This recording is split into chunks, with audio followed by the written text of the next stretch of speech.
Hey everyone, welcome to Panorama Learning. जैसे कि आपको पता है, हमने इससे पहले वाले लेक्चर में रिसोर्सेज एंड द डेवलपमेंट के क्वेश्चन आंसर स्टार्ट किए थे। तो हमने टेक्स्ट बुक क्वेश्चंस को सॉल्व किया था। मैंने समझाया था आपको अच्छे से। और उसके बाद 1 मार्क्स के क्वेश्चंस हमने किए थे। ऑलमोस्ट 38 क्वेश्चंस थे, एक्स्ट्रा क्वेश्चन जो थे।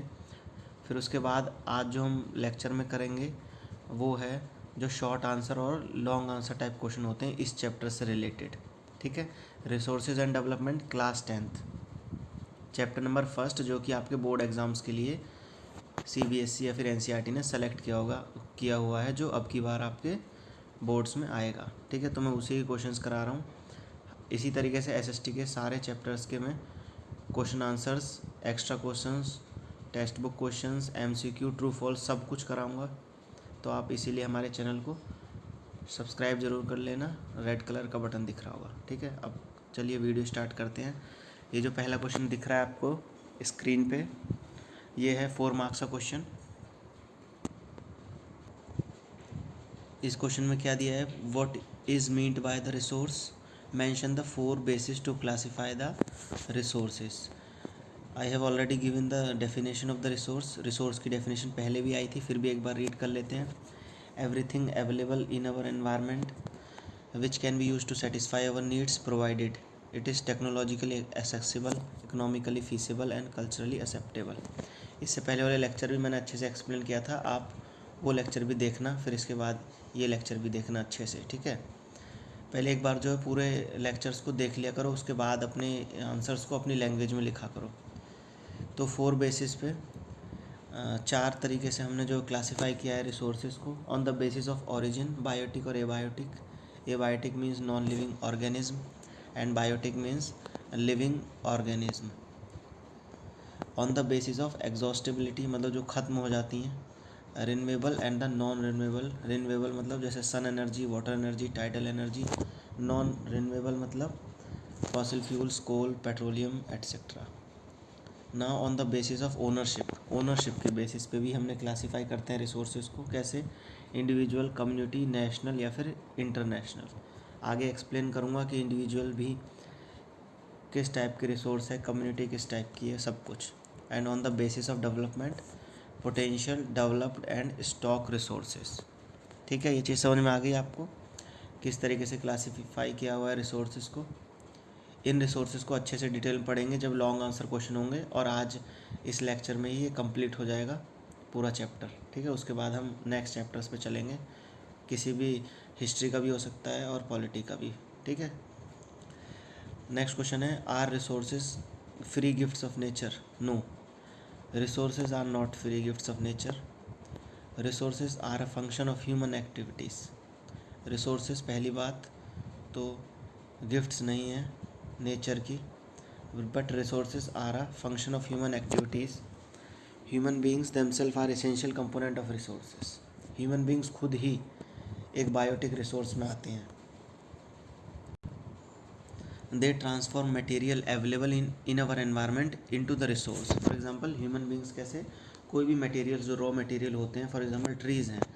अब ट्रीज़ को, अब वो सामने ट्रीज़ हमारे खड़ा हुआ है, लेकिन अब ह्यूमन बींग्स क्या करेंगे, उसका यूज़ करना स्टार्ट करेंगे, उसे कट करेंगे, घर बनाएंगे, उससे फर्नीचर्स बनाएंगे। तो इसी तरीके से क्या होता है, जो मटेरियल एनवायरनमेंट के अंदर अवेलेबल होता है, उसी एनवायरनमेंट को यूज़ करके ह्यूमन बींग्स रिसोर्सेज को क्रिएट करते हैं और उन्हें फिर यूज़ करते हैं।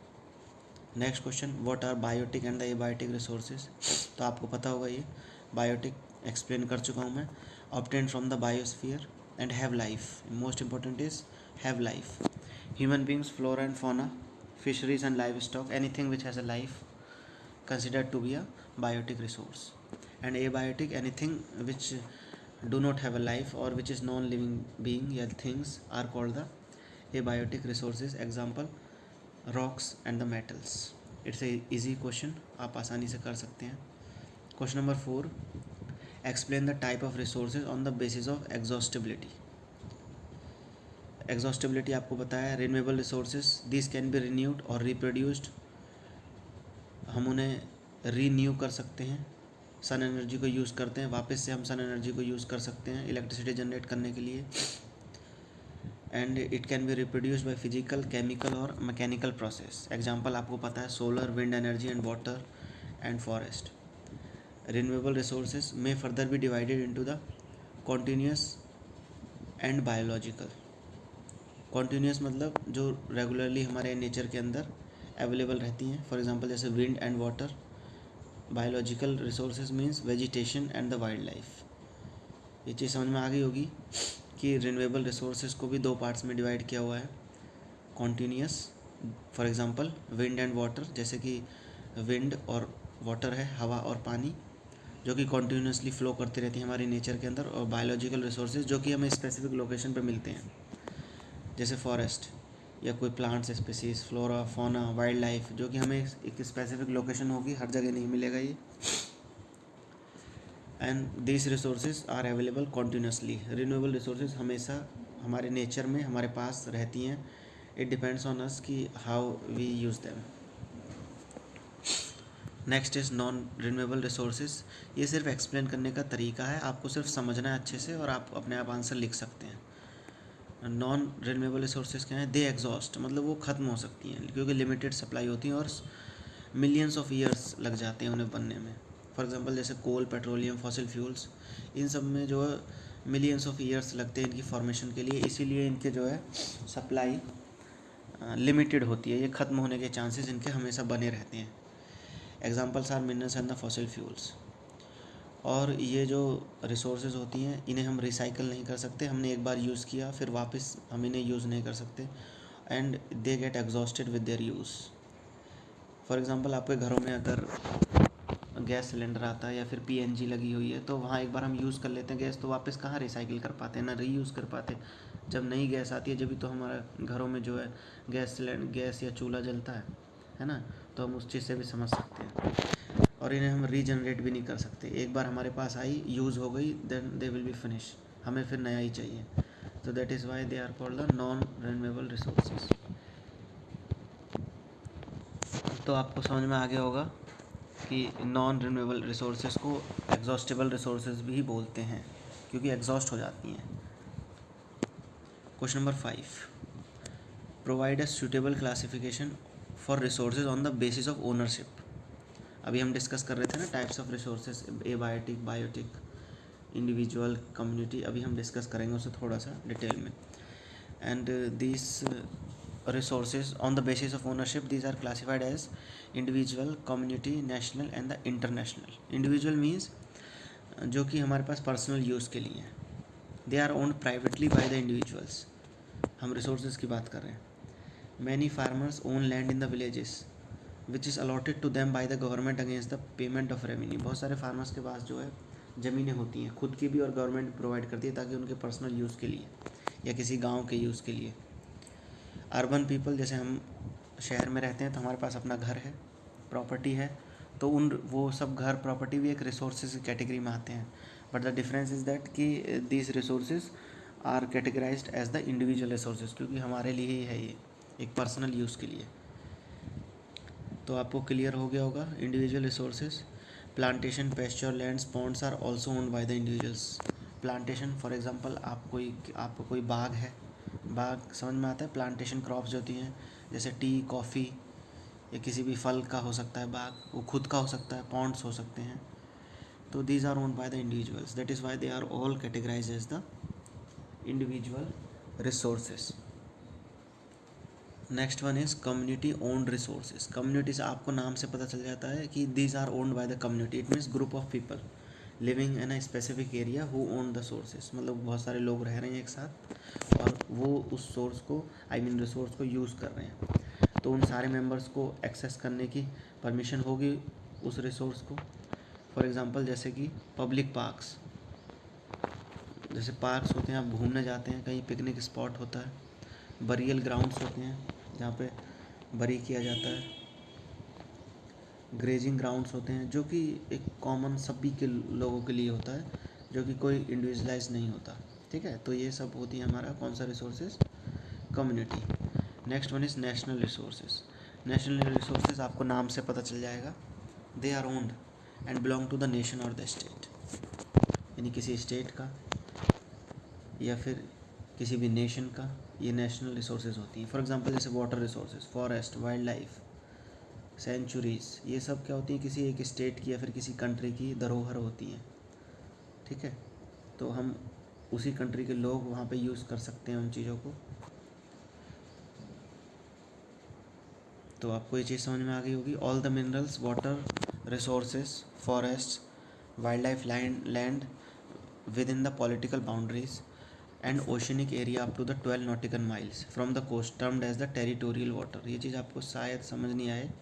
ये बोलना चाह रहे हैं कि अप टू द 19.2 किलोमीटर की हमारे कोस्ट से लेके, कोस्ट मतलब जो इलाका जो है हमारे समुद्र के आसपास वाला जो इलाका है वहाँ उसे बोलते हैं। मान लो यहाँ कोई लोग रह रहे हैं इधर और वो इधर समुद्र है तो ये कोस्टल एरिया कहलाएगा।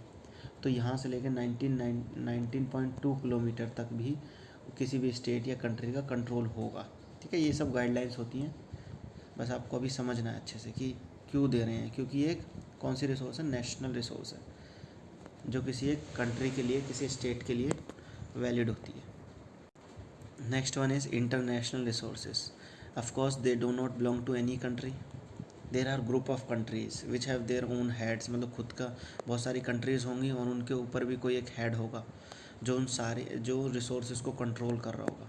ठीक है, for example some of these resources are regulated by the international institutions. Oceanic resources beyond 200 km of the exclusive economic zone belong to open ocean। और ये जितने भी रिसोर्सेज हैं इंटरनेशनल रिसोर्सेज, इनमें कोई इंडिविजुअल इंटरफेयर नहीं कर सकता किसी भी कंट्री का। ये they have to take the permissions of the international institutions. तो आपको क्लियर हुआ international resources, national, community and individual. Next question is question number 6। How are the resources divided on the basis of status of development? Give example of each type. You have to differentiate between the stock and the reserves. और ये इसका दूसरे तरीके से भी question आ सकता है। Now this on the basis of development resources are divided into the 4 types. Potential resources. What are potential resources? These are found in a region, वो कहीं ना कहीं मिलती हैं, but they have not been properly utilized. For example, enormous potential for development of wind and solar energy in Rajasthan and Gujarat। मतलब वहाँ बहुत ज़्यादा अमाउंट में हमें विंड और सोलर एनर्जी अवेलेबल होती है, लेकिन वो अच्छे से यूटिलाइज्ड अभी भी नहीं है। That is why we have categorize them into the potential resources. It means they have not been developed properly. Okay, these are the potential resources. Next one is developed resources. The resources whose quality and the quantity have been determined for utilization. जिन resources को हम easily utilise कर सकते हैं, हमें पता है उन्हें कैसे यूज़ करना है, किस चीज़ के लिए यूज़ करना है और कैसे बनाई जाएंगी, ये सब हमारी डेवलप्ड रिसोर्सेज में आता है। And their development depends on the technology. The higher the technology, the higher will be the resource and higher will be their use. Stock and what are stock? Stock means आपको stock नाम से पता चल जाएगा कि किसी भी thing का या रिसोर्स का एक लार्ज अमाउंट में एक जगह होना। For example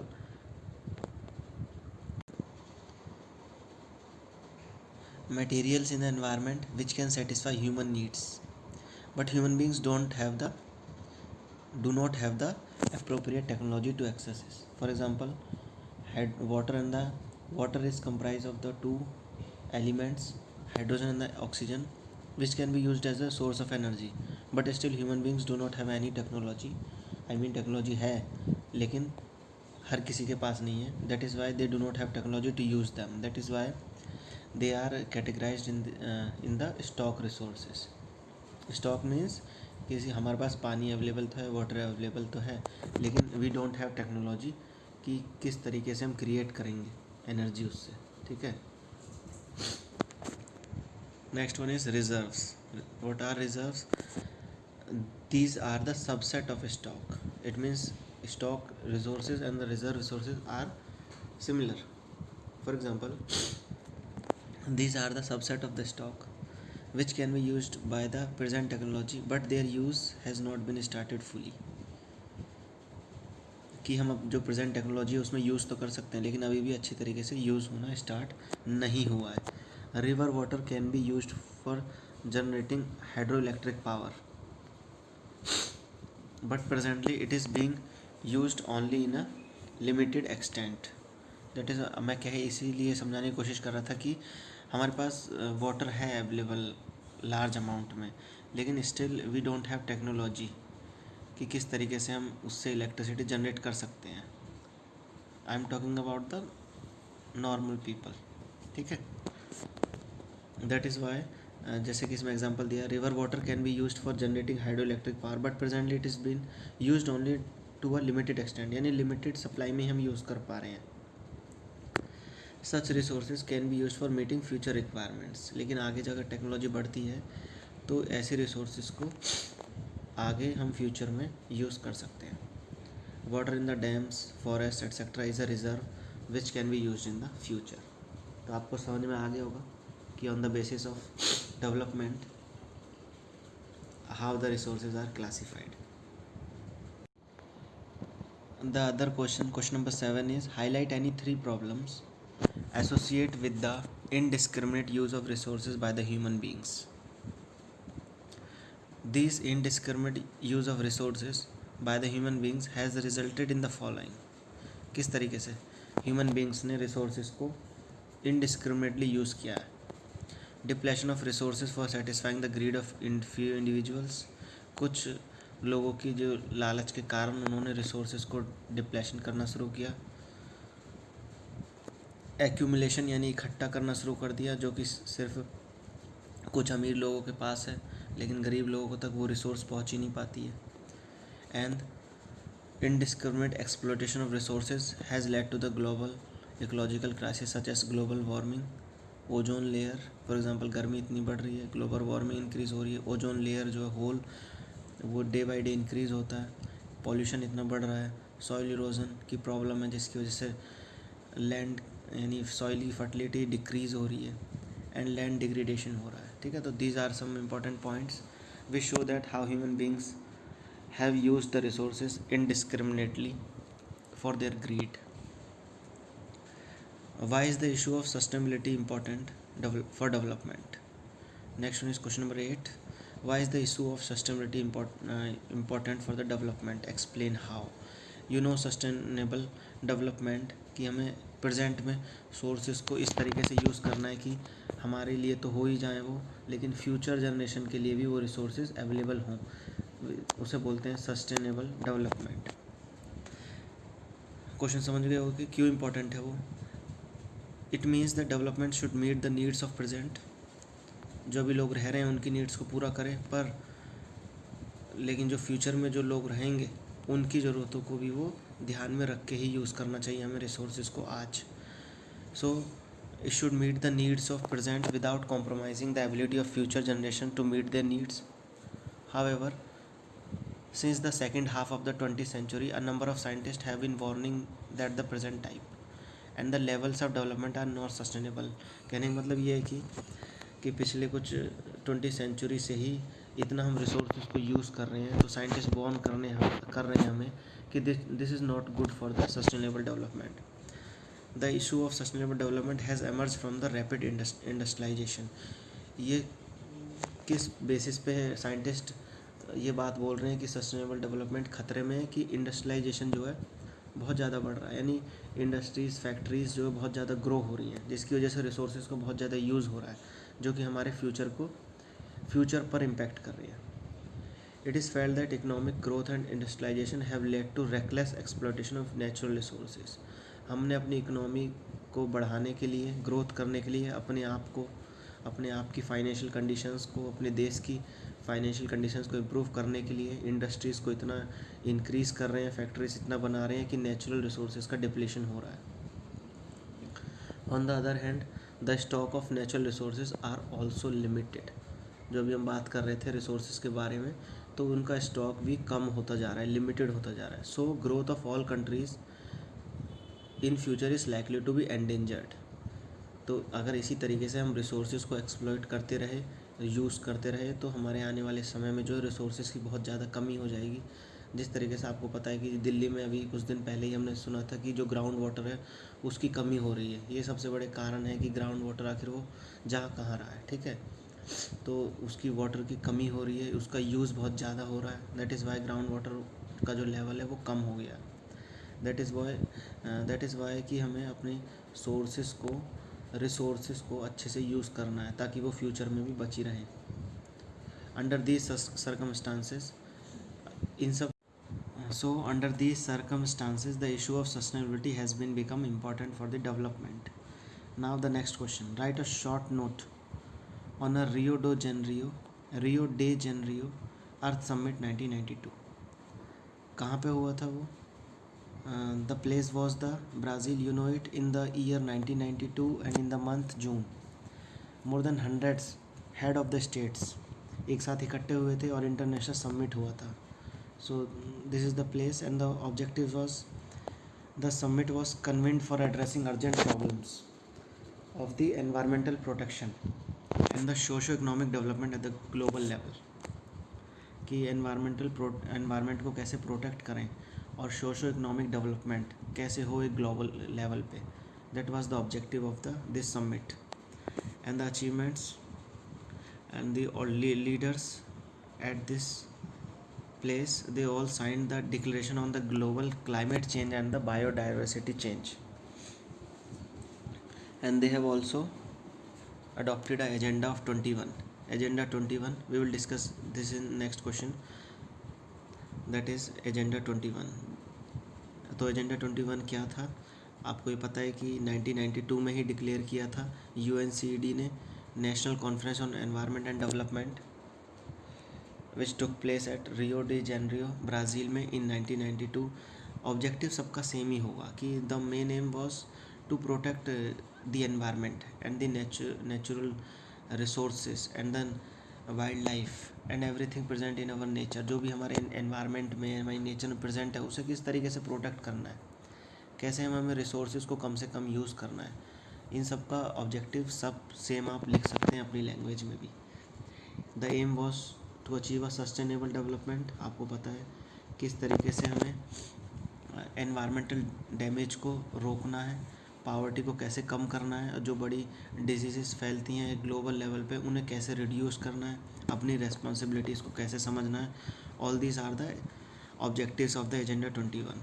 And one of the major objective of agenda 21 is that every local government, कोई भी लोकल गवर्नमेंट होगी, should draw its own local agenda 21. मतलब it means it can give their own rules. For example किसी state में ये agenda 21 लागू होता है तो स्टेट अपने रूल्स, गाइडलाइंस, नियम जो है खुद से लोगों को बता सकता है कि क्या क्या रूल्स होंगे एजेंडा 21 के. ठीक है. Now the next question: explain the consequences of indiscriminate use of resources by the human beings.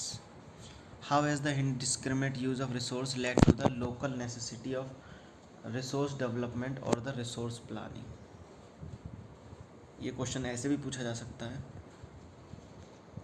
कि रिसोर्स प्लानिंग क्यों एसेंशियल है, क्यों बेनिफिशियल है, क्यों इम्पोर्टेंट है. Look, the first point is the development of resource or the resource development implies not only exploitation. अगर आप कोई रिसोर्सेज को डेवलप कर रहे हैं तो इसका मतलब ये नहीं है कि सिर्फ आप उसे यूज़ करेंगे तो सिर्फ एक्सप्लॉयटेशन ही होगा.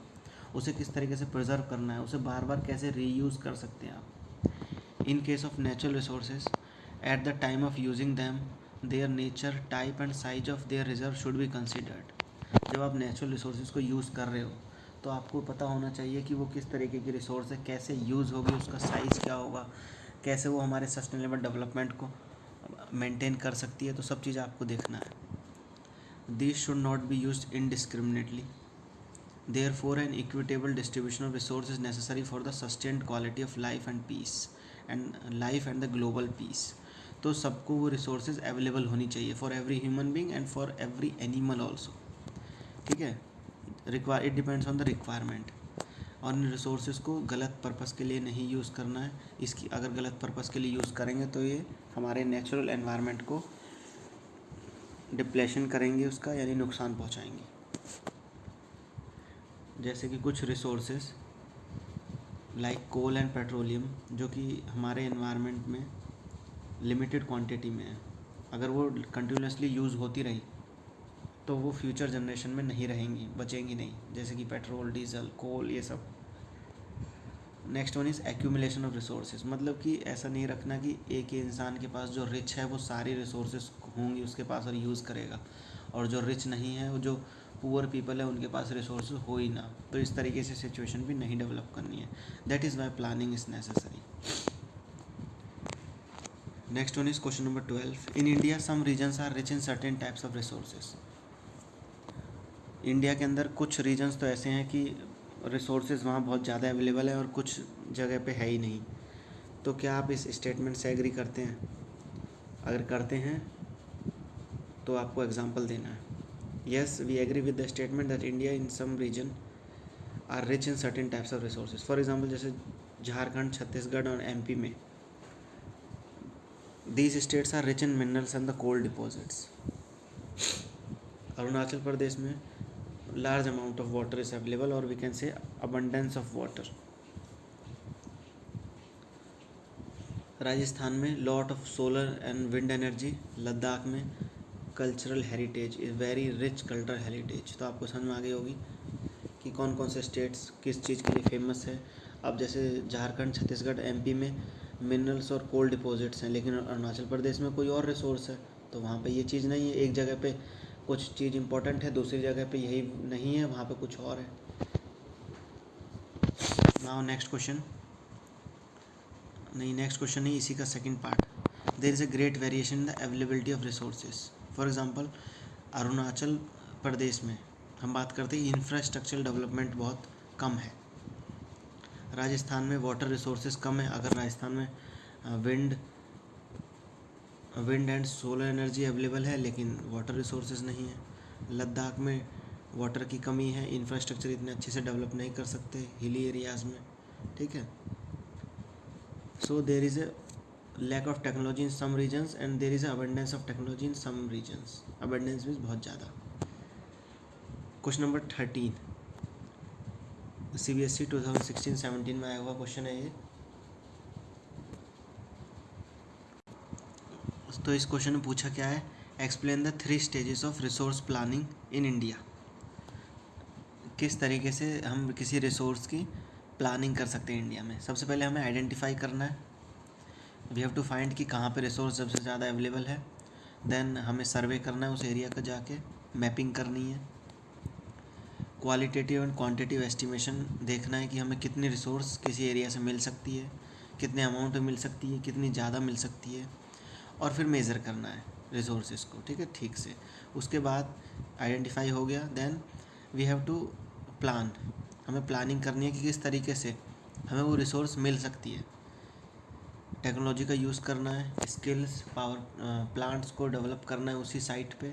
Then matching the resource develop plants, तो हमें अपने जो रिसोर्स मिल गई तो हमें स्टेट के साथ, अपनी कंट्री के साथ, कंट्री के डेवलपमेंट प्लान्स को अपने डेवलपमेंट प्लान्स के साथ ऐड करना है या फिर साथ में रखना है। जैसे matching the resource development plans with the overall national development plans. For example हमारे कंट्री के लिए किस रिसोर्स की सबसे ज़्यादा रिक्वायरमेंट है, तो हमें उसी हिसाब से रिसोर्स को आइडेंटिफाई करना है, टेक्नोलॉजी की हेल्प से उसे निकालना है रिसोर्स को।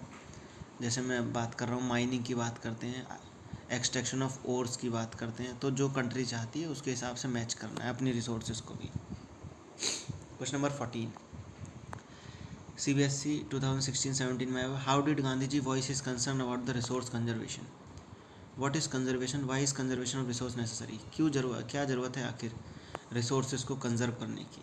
आपके क्या विचार हैं, क्या गांधी जी सही थे, क्या गलत थे। कंजर्वेशन का क्या मतलब है, the management of resources by human beings in the judicious and the planned way.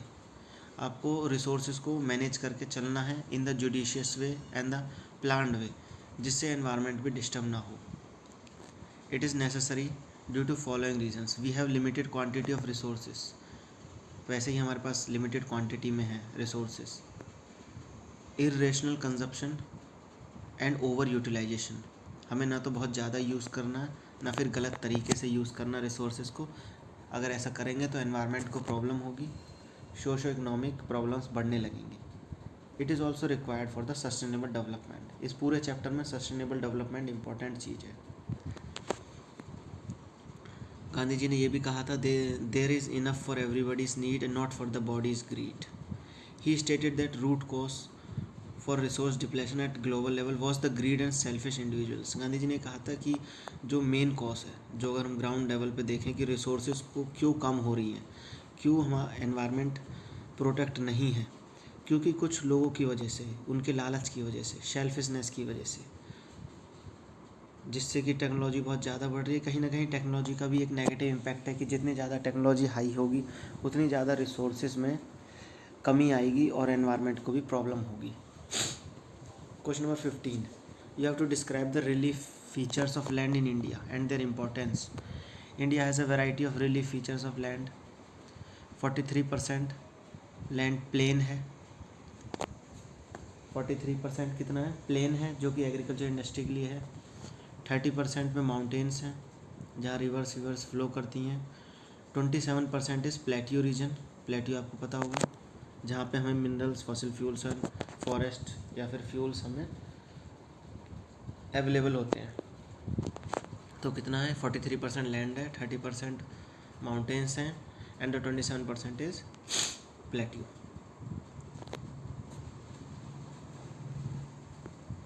Next question is explain the cause of degradation, land degradation. बहुत ही ईजी क्वेश्चन है। पहले ही बता रखा है कि किस तरीके कितना परसेंट जो है एरिया डिग्रेडेड है, यानी 130 million hectares of degraded land में से मान के चलिए कि 130 million hectare of land degraded है इंडिया में, जिसमें से फॉरेस्ट डिग्रेडेड एरिया जो ख़राब हो चुके हैं वो 28% है, वाटर इरोडेड एरिया 56% है, wind eroded area is 10% and the saline and the alkaline land is 6%। सबसे पहले माइनिंग की वजह से, माइनिंग में क्या होता है कि हम किसी रिसोर्स को पाने के लिए खुदाई करते हैं, एक्सकेवेशन वर्क करते हैं, उसे ऐसे ही छोड़ देते हैं, जिसकी वजह से गड्ढे हो जाते हैं और सॉइल ख़राब हो जाती है। डिफॉरेस्टेशन, कटिंग बहुत ज़्यादा होती है, ये आपको पता है। ओवर ग्रेजिंग, कुछ स्टेट्स में जैसे गुजरात, एमपी, महाराष्ट्र, राजस्थान, इनमें ओवर ग्रेजिंग होती है, जिससे लैंड डिग्रेड होता है, उसकी फर्टिलिटी ख़त्म हो जाती है और ख़राब हो जाती है लैंड। ओवर इरीगेशन भी, बार बार आप एक ही जगह पे आप एक ही एरिया में इरीगेशन करोगे फिर अगेन एंड अगेन, जिससे कि लैंड डिग्रेड होने के चांसेस हैं, जिससे होता है कि वाटर लॉगिंग जो हो जाती है पानी की, जिससे सैलिनिटी इंक्रीज़ हो जाती है। सैलिनिटी मतलब जो नमक की मात्रा है वो ज़्यादा हो जाती है, जिससे कि फसल उग नहीं पाती, क्रॉप नहीं उग पाते, और एल्कलिनिटी भी बढ़ जाती है। ठीक है, एल्कलिनिटी भी एक स्पेसिफिक लेवल की होनी चाहिए सॉइल के अंदर, ज़्यादा होगी तो भी नुकसान है, कम होगी तो भी नुकसान है। Question number 18, what are the ways to solve the problem of land degradation. अभी हमने देखे कि किस तरीके से होता है, अब क्या सॉल्यूशन क्या है। डिफॉरेस्टेशन का उल्टा एफॉरेस्टेशन, प्लांट करो ट्रीज़ को, जहाँ ओवर ग्रेजिंग हो रही है वहाँ मैनेजमेंट बनाओ कि ग्रेजिंग ज़्यादा नहीं होनी चाहिए, अलग से साइट्स बनाओ ग्रेजिंग के लिए, शेल्टर बेल्ट्स को प्लांट करो अपनी फील्ड्स में, ओवर ग्रेजिंग को कंट्रोल करो, कहीं पे ज़्यादा चराना नहीं चाहिए जानवर को। Stabilization of sand dunes by growing thorny bushes, stabilization of sand dunes by growing thorny bushes to stop land degradation. मतलब कि सैंड ड्यूज यानी डेजर्ट एरियाज़ में हमें थॉर्नी बुशेस को ग्रो करना चाहिए, जिससे क्या होगा कि मिट्टी वहीं पे रहेगी, डिग्रेड नहीं होगी वो। प्रॉपर मैनेजमेंट करना है हमें माइनिंग एक्टिविटीज़ का, वेस्ट लैंड्स का। डिस्चार्ज कहाँ करना है, ऐसे ही आप किसी भी रिवर के अंदर किसी भी साइट पे डिस्चार्ज नहीं कर सकते अनवांटेड मटेरियल को। इंडस्ट्रियल एफ्लुएंट्स को, जो वेस्ट मटेरियल है उसे एक स्पेसिफिक साइट बनाइए जो बनती हैं वैसे। ठीक है, तो ये सभी प्रॉपर पॉइंट्स हैं जिससे कि हम लैंड डिग्रेडेशन को ख़राब होने से रोक सकते हैं। Question number 19, explain any 3 factors responsible for the formation of soil. कैसे सॉइल फॉर्मेशन होती होगी। सबसे पहला पॉइंट है, soil is the most renewable natural resource, हर जगह अवेलेबल होती है। प्लांट ग्रोथ के लिए इम्पोर्टेंट है, लिविंग ऑर्गेनिज्म इतने सारे उसके अंदर रहते हैं। The soil is a living system, it takes millions of years to soil up to for a millions of years to form a soil up to few centimeters in depth, यानी बहुत सारे years लगते हैं soil को बनने के लिए, कुछ सेंटीमीटर ऊपर आने के लिए, यानी इकट्ठा होने के लिए भी। Parent rock, bed rock, climate, vegetation, other forms of rock times are important factors in the formation of soil. Mountain regions से आपस में जब रॉक्स जो है क्रैश होते हैं, टकराते हैं, सॉइल फॉर्म होती है, उनसे भी सॉइल, वाटर के साथ भी सॉइल एक प्लेस से दूसरे प्लेस ट्रैवल करती है। वेजिटेशन के थ्रू भी ट्रैवल करती है, या फिर वेजिटेशन वहीं पे ही होगा जहाँ सॉइल अवेलेबल होगी। Various forces of nature such as change in temperature, कहीं पे टेम्परेचर ज़्यादा है, कहीं पे टेम्परेचर कम है, कहीं रनिंग वाटर है, कहीं वाटर रुका हुआ है, कहीं ग्लेशियर्स हैं, कहीं डिकम्पोजिशंस हैं, ये सब कंट्रीब्यूट करते हैं सॉइल की फॉर्मेशन में। Chemical and organic changes which take place in the soil are equally important. Soil also consist of organic and humus which is beneficial for the soil and inorganic materials. Now question number 22, how are the alluvial soils are formed? पहले भी बताया था बांगर और खादर में। Khadar is the new alluvial soil, जो कि river के या किसी सोर्स ऑफ वाटर के पास वाली जो रिवर सॉइल होती है उसे खादर बोलते हैं। बांगर जो दूर होती है, ठीक है, दूर किससे होती है, रिवर से या पानी से। alluvial soil फॉर्म कैसे होती है? These soils are formed by the deposition of three important Himalayan rivers, the Indus, the Ganga and the Brahmaputra. The Bangar is the old alluvial soil, आपको बताया ये फर्टाइल कम होती है क्योंकि इसके अंदर कंकर जो होते हैं छोटे छोटे वो ज़्यादा मात्रा में होते हैं। खादर नई एल्यूवियल सॉइल होती है, इसके अंदर मोर फाइन पार्टिकल्स होते हैं, ज़्यादा फर्टाइल होती है एज़ कम्पेयर टू बांगर। ठीक है, चीज़ समझ में आ गई होगी आपको। क्यूट कैसे फॉर्म होती है? डिपोजिशन से। जब रिवर्स जो है फ्लो करती हैं अपने साथ सॉइल लेके आती हैं तो रुकती रहती है, मिट्टी जो है स्टॉप होती रहती है जगह जगह पे, और वही हमारी एल्यूवियल सॉइल कहलाती है। और मोस्टली ये हमारे नॉर्दर्न इंडिया में यानी नॉर्थ साइड में मिलती है। और एल्यूवियल सॉइल क्या होती है? जो कि rich in potash, phosphoric acid और हाई फर्टिलिटी होती है उसकी, और वाटर रिटेंशन कैपेसिटी भी ज़्यादा होती है। Describe features of alluvial soils. Name the place where these found. The alluvial soil consists of sand, silt and clay. This soil contain adequate proportion of potash, phosphoric acid and lime. अभी आपको बताया ये चीज़। These soils are ideal for the growth of sugarcane, paddy, wheat and other cereal and pulse crops. ये चीज़ आपको पता होगी। Soil in the drier areas are more alkaline and need proper treatment and irrigation. जो soil जो है dry areas में होती है वो मोर एल्कलाइन होती है और उन्हें प्रॉपर ट्रीटमेंट चाहिए होता है, इरीगेशन चाहिए होता है ताकि वो क्रॉप्स को जो है ग्रो कर सकें। दीज सॉइल्स टू टाइप्स की आपको बता चुका हूँ। ये प्लेसेस कहाँ कहाँ मिलते हैं? नॉर्दर्न प्लेन्स में, Rajasthan, Gujarat, eastern coastal planes, particularly in the deltas of Mahanadi and the Godavari and the Krishna and the Kaveri reverse. याद रखना है आपको। Next one is question number 22, what broad category do the soil Maharashtra fall? Mention 3 characteristics of black soil. Most important है, 3 तरीके से पूछा जा सकता है question. Describe the features of black soil, name the places where it is found in India. Features of black soil, black in colour, regur soil के नाम से भी जानते हैं, ये चीज़ याद रखना। Ideal for the growth of cotton, ये पहले भी बताया था, ब्लैक कॉटन सॉइल भी इसे बोलते हैं। It is believed that climate condition along with the parent rock material are important factors for the formation of the black soil. Climate conditions जो है along with the parent rock material are the important factors for the formation of black soil. Clay material की बनी होती है, it can hold the moisture. कुछ चीज़ आपको याद रखनी है अच्छे से। Rich in soil nutrients such as calcium carbonate, magnesium, potassium and lime. Phosphoric contents में ये पुअर होती है, जिस तरीके से एल्यूवियल सॉइल रिच होती है ये पुअर होती है फॉस्फोरिक कंटेंट्स में। इट डेवलप्स क्रैक्स, इसी कारण की वजह से ही ये जब हॉट वेदर होता है इसमें क्रैक्स आ जाते हैं इस सॉइल के अंदर, जिससे फिर which helps in the proper aeration of the soil. तो मतलब सॉइल के अंदर एयर इजीली सर्कुलेट कर सकती है।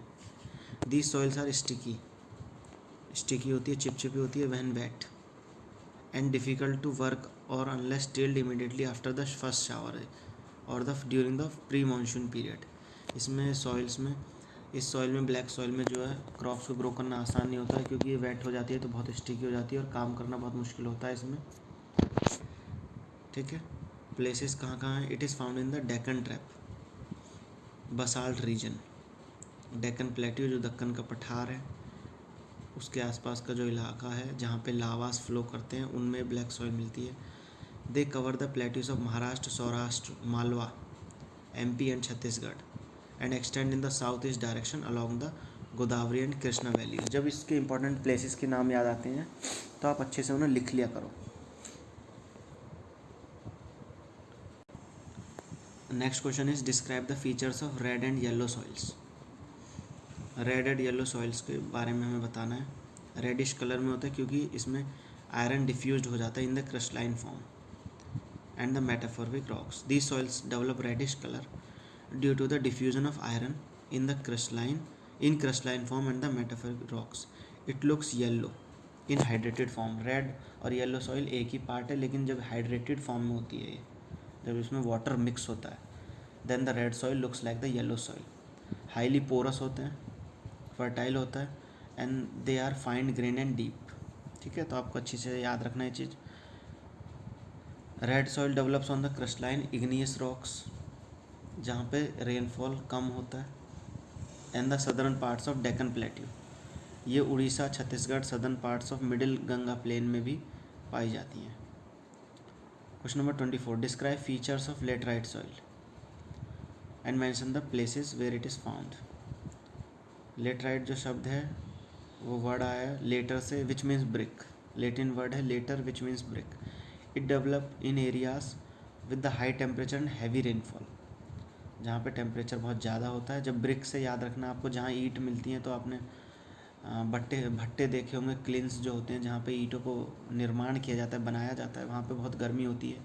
उसी से आप रिलेट कर सकते हैं कि इसे हाई टेम्परेचर चाहिए इस सॉइल को, और रेनफॉल भी ज़्यादा चाहिए। ह्यूमस कंटेंट इसमें कम होता है। ह्यूमस मीन्स जो प्लांट्स और एनिमल्स की डेड एंड डिके बॉडीज़ होती है ना, उसको ह्यूमस कंटेंट बोलते हैं। They lack in the elements of fertility, तो फर्टाइल नहीं है तो ऑब्वियसली इसमें इतनी क्रॉप्स ग्रो नहीं कर पाएंगे हम। इसमें आगे लिखा भी यही चीज़, and they are of low value for crop production, तो laterite soil are not best for the crops. They composed of the little clay and the much gravel of red stones. They are suitable for the cultivation of manures and the fertilizers. So these are suitable for the cultivation of manures और fertilizers के लिए use होता है। कहाँ पे? You have to just remember the states Karnataka, Kerala, Tamil Nadu, MP and hilly areas of Odisha and Assam. After adopting appropriate soil conservation technique, particularly in the hilly areas of Karnataka, अगर हम अच्छे से इस सॉइल को यूज़ करें और टेक्निक यूज़ करें, technology use करें, तो कर्नाटका, केरला, तमिलनाडु में ये सॉइल बहुत ज़्यादा यूज़फुल हो जाती है टी और कॉफ़ी को ग्रो करने के लिए। Red laterite soil Tamil Nadu, Andhra Pradesh and Kerala are most suitable for the crops like cashew nut. तो लेटराइट सॉइल आपको याद रखना है, रेड लेटराइट सॉइल, जो कि तमिलनाडु, आंध्र प्रदेश और केरला में कैश्यू नट्स को ग्रो करने में हेल्प करती है। Next question is describe the features of arid soils and the forest soils. Arid soils का, इनका कलर कैसा होता है? एरिड सॉइल्स का red to brown in colour, red भी हो सकती है और ब्राउनिश भी हो सकती है। सैंडी इनका टेक्सचर होता है, सैंडी सॉइल जैसा, और ये सलाइन होती है। And in some areas salt content बहुत ज़्यादा हाई हो जाता है, जिससे हम कॉमन सॉल्ट जो घर पे नमक होता है उसे भी हम पा सकते हैं। अगर इस मिट्टी को जो वाटर में हमें मिल जाती है घुली हुई, वाटर को इवेपोरेट कर दो तो हमें जो है नमक आसानी से मिल सकता है। Due to dry climate, high temperature, evaporation is faster. इन सॉइल के अंदर भी ह्यूमस और मॉइस्चर की लैक होता है। The lower horizons of the soil are occupied by the kankar, जो इसके लोअर होराइजन्स होते हैं सॉइल के, जो नीचे वाले पोर्शंस होते हैं उनमें जो है कंकर मिलता है, because of increasing calcium content downward, यानी जितना सॉइल के नीचे जाएंगे हम डेप्थ में एरिड सॉइल्स में, तो उतना ही हमें वो कैल्शियम कंटेंट बढ़ता हुआ मिलेगा। और ये एरिड सॉइल्स मिलती कहाँ कहाँ हैं? In the places of Rajasthan, Punjab and Haryana, ठीक है। फॉरेस्ट सॉइल्स माउंटेनियस एरियाज में मिलेंगे। लोमी और silty, they are loamy and silty in valley slides and coarse grained in upper slopes. In the snow covered areas of Himalayas they are acidic with low humus content, humus content कम है लेकिन इनका acidity ज़्यादा है soil की। कहाँ मिलती है? हिली एरियाज़ में, जहाँ पे फॉरेस्ट अवेलेबल होते हैं, जैसे Meghalaya, Arunachal Pradesh, Uttarakhand, Himachal Pradesh, Jammu and Kashmir. These soils are found in the lower parts of the valley, particularly on the river terraces and the alluvial fens, ठीक है। माउंटेन्स में मिलती है बेसिकली, आपको यही याद रखना है। What is soil erosion? बहुत आसान क्वेश्चन है आपके लिए। The denudation of soil cover and subsequent washing down is called the soil erosion. कैसे हो सकता है ये? डिफॉरेस्टेशन से, ओवर ग्रेजिंग से, माइनिंग से, कंस्ट्रक्शन से, ओवर इरीगेशन से, ये सब भी कुछ फैक्टर्स होते हैं जो सॉइल इरोजन को सपोर्ट करते हैं। विंड, ग्लेशियर और water can also cause the soil erosion. For example जैसे रनिंग वाटर है, वाटर फ्लो हो रहा है, तो फ्लो होने से क्या होगा मैं बताता हूँ आपको कि इस तरीके से वाटर फ्लो हो रहा है किसी रिवर में, तो यहाँ पे जो मिट्टी होगी वो मिट्टी पूरी इसके साथ ही फ्लो कर जाएगी। तो जो अच्छी लैंड होगी, फर्टाइल लैंड होगी, वो मोस्टली वाटर के साथ फ्लो कर जाएगी। तो जिसे हम रेवाइंस भी बोलते हैं चंबल बेसिन में, पिछले लेक्चर में मैंने बताया था आपको। Sometimes water flow as a sheet over large areas down a slope and washes away the top soil. तो वाटर जब ऊपर से फ्लो करता है किसी भी लैंड के ऊपर, तो ऊपर वाली जो मिट्टी होती है उसको ले जाता है अपने साथ ही, जिसे हम शीट इरोजन भी बोलते हैं। व्हेन द विंड ब्लोज, अब जैसे हवा भी चलती है तो हवा अपने साथ साथ जो लूज सॉइल होती है उसे उड़ा के ले जाती है, जिसे हम विंड इरोजन के नाम से जानते हैं। And soil erosion is also caused by the plugging in a wrong way, यानी अगर गलत तरीके से हमने खेत को अपना जोता है तो वो भी सॉइल इरोजन कर सकता है। कैसे? फॉर एग्जांपल कि soil erosion is also caused by plugging in wrong way, यानी गलत तरीके से हमने अपने खेत को अगर जोता है तो वो भी सॉइल इरोजन को सपोर्ट करता है। For example up and down the slope from channels for quick flow of water leading to soil erosion. Next question is question number 27। Describe measures of soil conservation, कैसे हम soil को conserve कर सकते हैं। First one is contour ploughing, मैंने पिछले lecture में ही बताया था ये। Terrace cultivation, steps are cut on the slopes, कुछ इस तरीके से अगर आपने कल्टीवेशन देखा हो माउंटेन्स रीजन्स में, कोई लैंड एरिया फिर उसके ऊपर सीढ़ियाँ होती हैं ऐसे, और वहीं पे उन सीढ़ियों पे स्टेप्स पे ही क्रॉप्स को ग्रो किया जाता है हिमालयाज़ में। स्ट्रिप क्रॉपिंग में क्या होता है? It divide large fields into the strips, strips of grass are left to grow between the crops, यानी क्रॉप्स के बीच में ही ग्रास को ग्रो कर देना लाइन वाइज, ठीक है। Planting of trees to create shelters, shelter belt बताया था आपको, शेल्टर बेल्ट भी। This shelter belt help in stabilising the desert in western India. Shelter belt में फील्ड्स के अंदर जो है ट्रीज़ को एक लाइन वाइज हमें जो है कंस्ट्रक्ट कर देना, आई मीन लगा देना है, प्लांट कर देना है, जिससे कि हमारी एक बेल्ट फॉर्म हो जाए और हमारी क्रॉप्स को कोई नुकसान ना पहुँचे, ठीक है। तो ये था कंजर्वेशन ऑफ सॉइल, और ये आखिरी क्वेश्चन था। तो हमारा चैप्टर आज जो है ख़त्म होता है। ये रिसोर्सेज एंड द डेवलपमेंट, मैंने सारे क्वेश्चन कराए हैं आपको। पहला लेक्चर भी आप नहीं देखा होगा तो देख लेना उसे। अगर आपने यहाँ तक वीडियो देख ली है तो लाइक कर दो वीडियो को, चैनल को सब्सक्राइब कर देना और बेल आइकन में ऑल सेलेक्ट कर लेना, जिससे मैं जो वीडियो डालूँगा या लेक्चर्स अपलोड करूँगा तो आपके पास सबसे पहले नोटिफिकेशन पहुँचेगा, ठीक है। तो पूरा चैप्टर कंप्लीट होता है। इसी तरीके से मैं पूरे एसएसटी का 10th क्लास की एसएसटी का कंप्लीट कराऊंगा आपको क्वेश्चन वाइज। अगर आपने मान लो चैप्टर भी ढंग से नहीं पढ़ा है ना, तो क्वेश्चंस के थ्रू आपको चैप्टर पूरा अंडरस्टूड हो जाएगा। तो चैनल को सब्सक्राइब ज़रूर कर लेना। अब हम नेक्स्ट लेक्चर में मिलेंगे, जब तक के लिए बाय और आपका दिन शुभ हो।